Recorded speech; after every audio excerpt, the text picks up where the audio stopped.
Olá, queridos irmãos, que Deus os abençoe. Estou passando aqui para deixar esse devocional para você. Eu desejo do fundo do coração que você medite em Mateus capítulo 3, ok? Nós estaremos lendo o capítulo de Mateus e em seguida uma breve explicação desse capítulo. Mas antes eu convido você a estar orando junto comigo, pedindo para que o Espírito Santo nos dê discernimento e sabedoria para que possamos compreender melhor a palavra de Deus. Amém? Curve sua cabeça, feche seus olhos e ora junto comigo. Santo Deus e eterno Pai, graças te damos, meu Deus, por mais um dia de vida, de saúde e paz. Abençoe e protege, meu Deus, todos aqueles que estão assistindo esse vídeo nesse momento.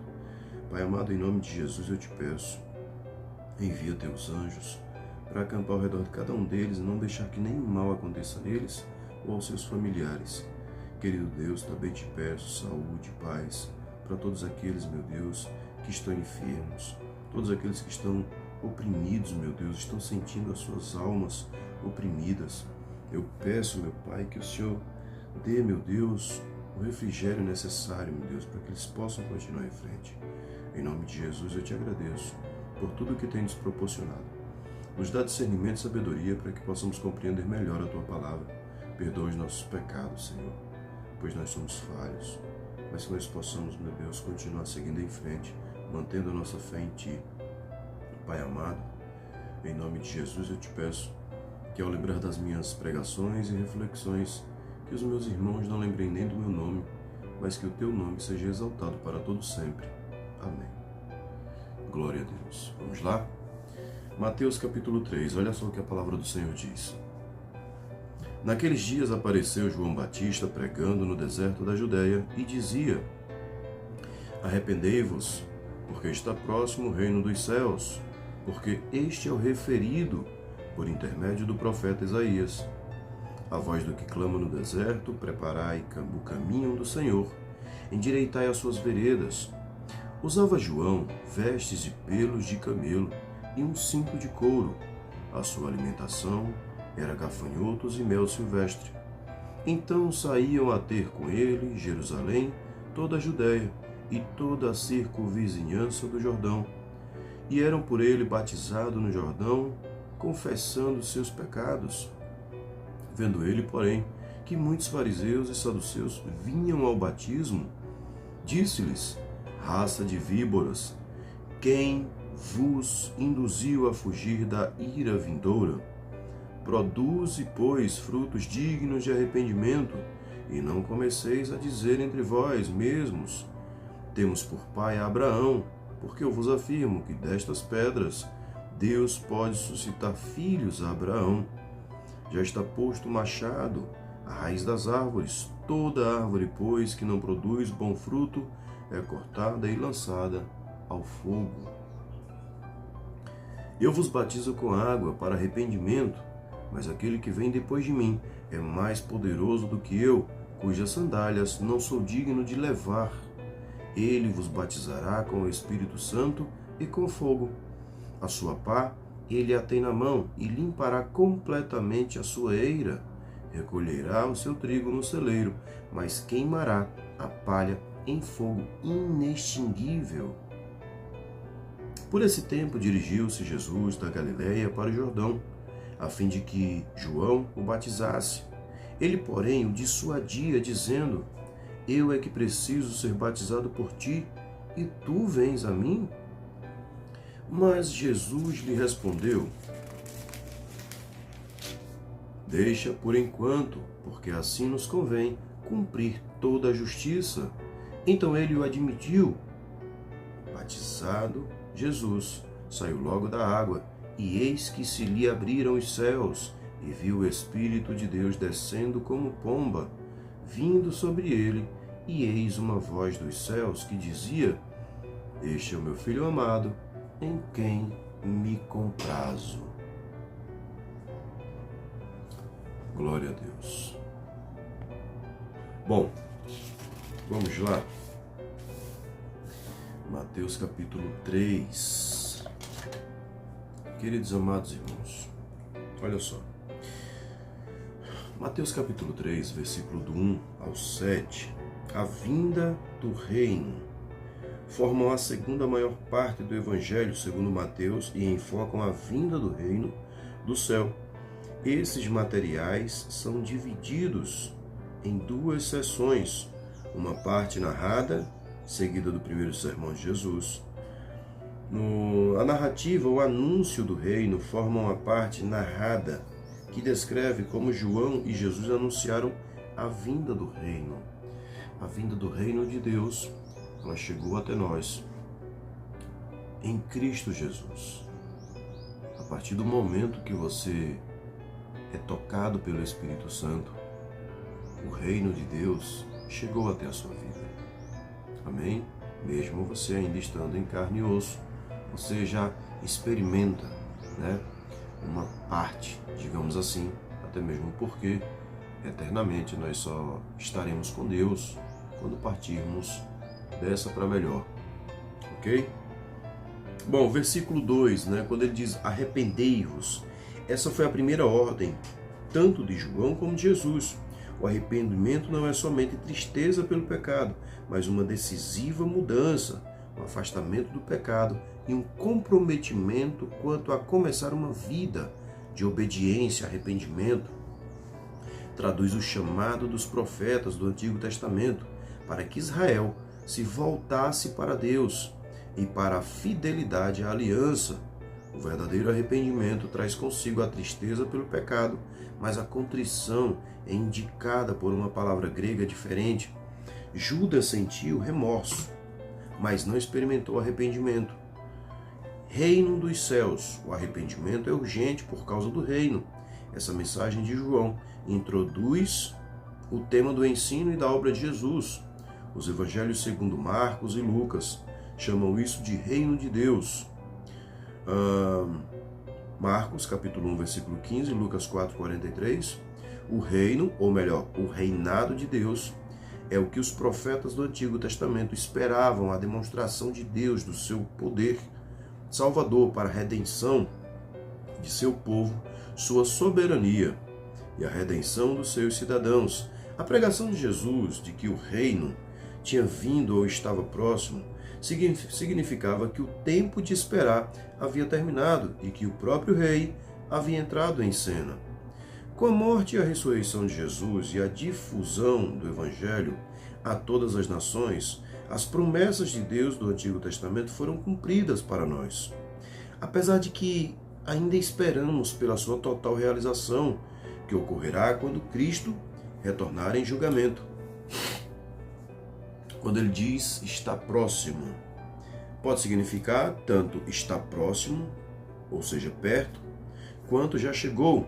O termo é apropriado para descrever a vinda do reino que já havia sido iniciada com a chegada do rei na terra, mas ainda estava apenas parcialmente cumprida, aguardando a sua morte, ressurreição e ascensão. Essa realidade, em outro sentido, ainda está para acontecer, aguardando sua tão esperada segunda vinda. Veja o artigo teológico O Reino de Deus, em Mateus 4. Este é o referido aqui no versículo 3. Olha só. O reino estava próximo porque o Senhor estava próximo. João declarou a vinda do Senhor em Isaías 40, versículo 3, e identificou o Senhor como Jesus. Capítulo 3, versículo 11 ao 12 e versículo 14. Versículo 6, aqui vamos pular para o versículo 6. Os gentios que se convertiam ao judaísmo eram não apenas circuncidados, mas também batizados como símbolo de que haviam morrido para a antiga vida de gentio e sido purificados das impurezas espirituais. O fato de que João exigia que os judeus fossem batizados significava que os judeus eram espiritualmente tão impuros quanto os pagãos, ok? Quanto os pagãos. Versículo 7, ira vindoura. Quando João fala aqui da ira vindoura, vendo ele, porém, que muitos fariseus e saduceus vinham ao batismo, disse-lhes, raça de víboras, quem vos induziu a fugir da ira vindoura? O versículo 7. Então, no versículo 7, O que nos diz aqui a Bíblia? Ó, o Antigo Testamento prometia a vinda do Senhor em justo julgamento. João não permitiu que líderes supusessem que o corpo da ira de Deus fosse somente para os inimigos de Israel, ou que eles próprios escapariam. Mais tarde, João sentiu-se confuso, porque Jesus não iniciou o julgamento. Tem aquela passagem, né, que ele pede para que os discípulos vá perguntar a Jesus, né, se era realmente ele o Messias. O versículo 8, frutos, né? Frutos. Bom, refere-se à justiça genuína e interior, não somente obediência exterior, ou seja, demonstrando arrependimento, sem alguma mudança perceptível na vida da pessoa. Não pode ser real, uma vez que os fariseus viam a si mesmos como sendo justos de seus dias. Essas palavras de João devem tê-los atingido profundamente. Observe que eles não foram para ser batizados, o que teria demonstrado percepção de sua injustiça e necessidade de arrependimento, mas somente para ver o que João estava fazendo, né? Então, os fariseus eles se sentiam superiores, né, aos demais.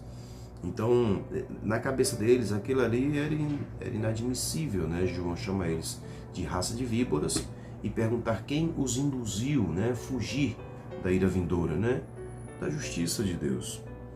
No versículo 9, quando diz: "E não comeceis a dizer entre vós mesmos, temos por pai a Abraão, porque eu vos afirmo que destas pedras Deus pode suscitar filhos a Abraão." Bom, temos por pai a Abraão. Olha só, embora o fato de ser judeu incluía privilégios pactuais externos, você pode ver isso em Romanos capítulo 9, versículo 4 e 5, os verdadeiros filhos de Deus desfrutam dessa posição somente em virtude de um ato de Deus. O Senhor pode fazer jorrar água pura e mudar corações de pedra. Você pode ver isso em Ezequiel 36, 25 e 26. Nenhum judeu por nascimento e nenhum cristão por nascimento podem esperar serem dispensados do julgamento sem arrependimento, ok? E fé, claro. Versículo 10. Versículo 10 aqui, já está posto o machado à raiz das árvores. Toda árvore, pois, que não produz bom fruto é cortada e lançada ao fogo. Meu Deus, olha só. Assim como o reino é iminente, assim também é o julgamento. A chegada de um implica a chegada do outro. João ainda não tinha se dado conta de que Jesus havia vindo não para trazer julgamento, mas para passar por ele. No versículo 11, batizo, quando ele diz batizo, né? Então, o batismo funciona simbolicamente de várias maneiras. Ele representa o arrependimento, a crucificação, você pode ver em Lucas 12:50, um compartilhamento na crucificação de Cristo como a morte para a vida antiga. Romanos 6, versículo 3 e 4. A purificação dos pecados passados, Atos 22:16. A identificação pactual com a pessoa em cujo nome alguém é batizado, Mateus 28:19, 1 Coríntios 10:2, e a concessão do Espírito Santo, Atos 2:38. Essa é a função da nova aliança, que equivale à circuncisão. Você pode ver também em Colossenses capítulo 2, versículo 11 e 12. O batismo de João é diferenciado do batismo cristão, não porque ele foi simbolicamente diferente, mas porque ocorreu num estágio diferente da história da redenção. Depois da ressurreição e da ascensão de Cristo, o verdadeiro batismo acontece como um ato do Espírito Santo. 1 Coríntios capítulo 12, versículo 13. O batismo de João tinha como objetivo o batismo do Espírito. O batismo de João tinha como objetivo o batismo do Espírito. Atos 1, versículo 5. O batismo cristão oferece àquele que é batizado a promessa do dom do Espírito, como o Espírito Santo e com fogo. A purificação com fogo descreve o mais importante batismo de Deus, em contraste com o símbolo da purificação com água. O fogo do Espírito renova o povo de Deus e consome o ímpio como palha. Isaías 4, versículo 4, Zacarias 13, versículo 9, Malaquias 3, versículo 2, 3 e capítulo 4, versículo 1.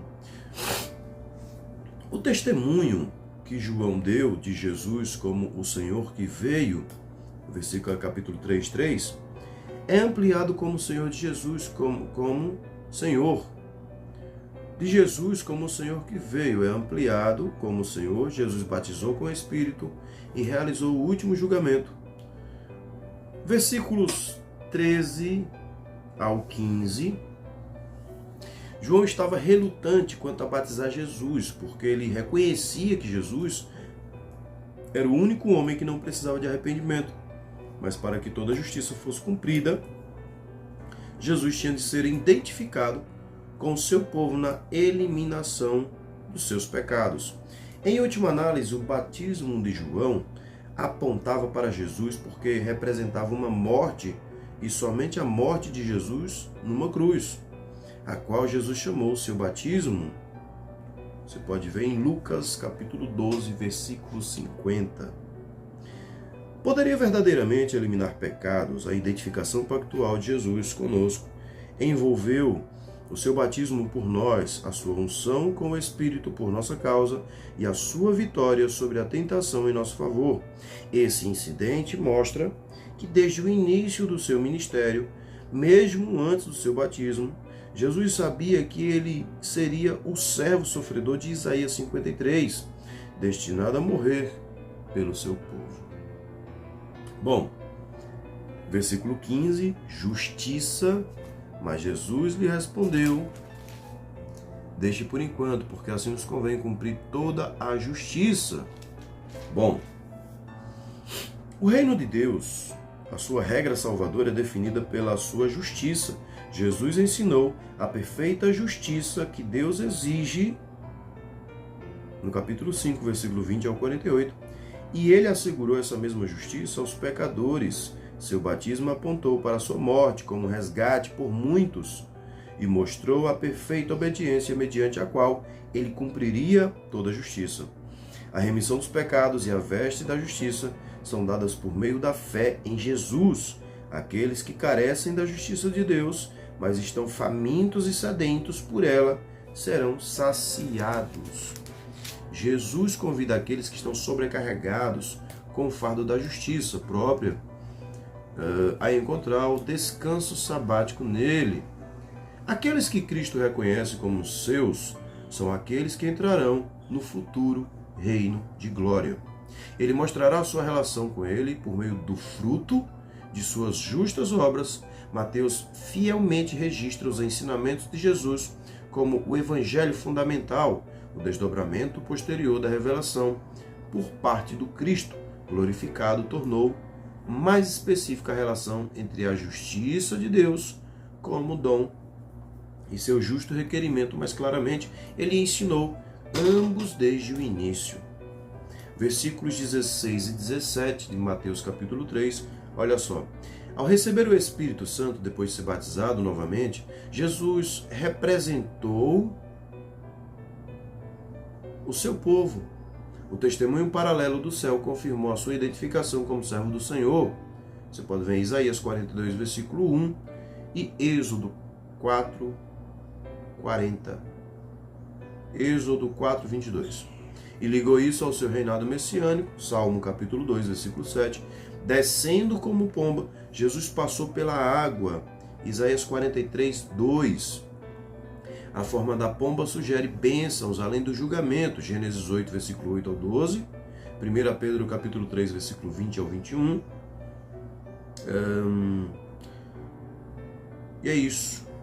Finalizamos aqui, descendo como pomba, ok? Próximo vídeo nós estaremos fazendo o nosso devocional em Mateus capítulo 4. Queridos e amados irmãos, às vezes as pessoas, existe nessa discussão, principalmente entre pentecostais e reformados, do que é ser batizado com o Espírito Santo. O meio pentecostal acredita que acontece algo físico, uma manifestação, né? Principalmente com alguém que é tocado pelo Espírito Santo. Os pentecostais acreditam que você termina falando em línguas, rodando, coisa do tipo, sente algum tremor, enfim. Na minha opinião, ser batizado com o Espírito Santo é você ter mudança de vida, né? Mudança de comportamento, até mesmo porque converter significa mudar, ok? Então, na minha opinião, eu respeito a opinião dos nossos irmãos aí pentecostais, mas na minha opinião, ser batizado com o Espírito Santo nada mais é do que você realmente ser tocado por Cristo e ter sua vida mudada para que Ele vá te moldando para ficar da forma que Ele deseja que você fique. Até mesmo porque todos nós temos coisas, comportamentos, pensamentos que Deus não concorda. Então é por isso que é tão necessário estarmos pedindo sempre para que Deus nos fortaleça, né? Vá nos guiando, porque é difícil. Lá em Romanos a palavra de Deus diz que o Espírito milita contra a carne, né? Então essa guerra é constante, tá bom? Eu desejo do fundo do coração que você medite em Mateus capítulo 3 e convido você a estar orando junto comigo agora, para que nós possamos aí seguir mais uma jornada. Amém? Santo Deus e eterno Pai, é com muita alegria, meu Deus, que eu finalizo esse devocional. Abençoe e protege teus filhos, meu Deus, que assistiram e que vão meditar nessa palavra. Abençoe e protege cada um deles, meu Deus, dando discernimento e sabedoria, para que eles possam seguir a jornada deles em paz, sem olhar para os lados, meu Deus, mas somente para Ti. Em nome de Jesus, eu te peço, abençoe e protege cada um deles, seus familiares, amigos, vizinhos. Pai amado, em nome de Jesus, eu te peço que ao lembrar das minhas pregações e reflexões, que os meus irmãos não lembrem nem do meu nome, mas que o Teu nome seja exaltado para todo sempre. Amém. Muito obrigado, queridos irmãos. Que a graça e a paz do nosso Senhor Jesus esteja com você e a sua família. Que Deus os abençoe. Até a próxima.